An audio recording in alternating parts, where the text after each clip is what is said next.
घरच्या, गावच्या, सोसायटीच्या, शेजाऱ्यांच्या नजरा चुकवत तुझ्या आईनं तर फ्लॅटचा दरवाजाच बंद केलाय लेकरा. पण राहून राहून तुझ्या बापाच्या मनात एकच प्रश्न येतोय, का केलंस असं? काय चूक हो तुझ्या आईची, जिने आयुष्यभर घासातला घास तुझ्यासाठी काढून ठेवला? काय चूक हो तुझ्या दादाची, ज्यानं खऱ्या अर्थानं पॉकेट मनीचे पैसे साठवून तुला मागेल ते रक्षाबंधन भाऊ बिजेला दिलं? काय चूक हो तुझ्या बापाची, ज्यानं आयुष्यभर तुझ्या आनंदासाठी ओव्हर टाइमचा मार्गही हसत स्वीकारला? काय चूक होती आम्हा साऱ्यांची, की क्षणात मात्र आम्हाला परक करून गेली? अरे ज्या आईनं 9 महिने 9 दिवस तुला पोटात ठेवलं, तिच्या पोटात तू लात मारली तरी आनंदाने तिला पोटावर हात फिरवला. डॉक्टरने सांगितलं होतं चान्स घेऊ नका, धोका आहे. पण खऱ्या अर्थानं तुझ्या आगमनासाठी तिने स्वतःच्या मृत्यूलाही जवळ केलं. क्षणात मात्र त्या आईचं प्रेम विसरली.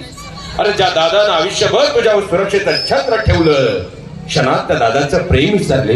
बाळा, अरे कितीही तापानं फनफनलेला असायचो ना, पण माझ्या लेकीचं कन्यादान मोठं मला करायचंय म्हणून रात्रीचा ओव्हर टाइम करत राहिलो. क्षणात मात्र त्या बापाचं प्रेम विसरले.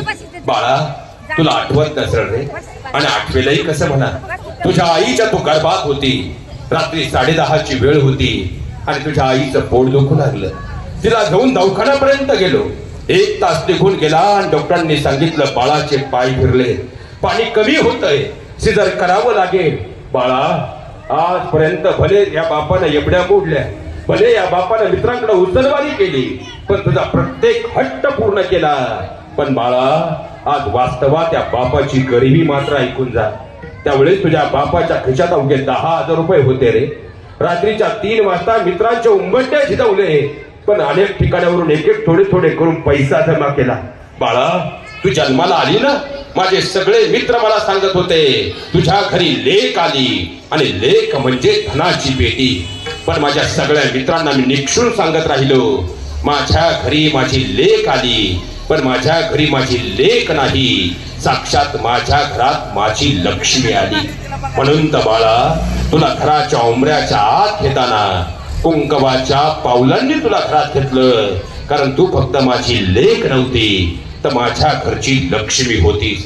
बाळा, अरे ऑफिस मध्ये गेल्यानंतर मित्रांनी तुझ्या जन्माची बर्फी मागितली, पण जवळ पैसे नव्हते रे.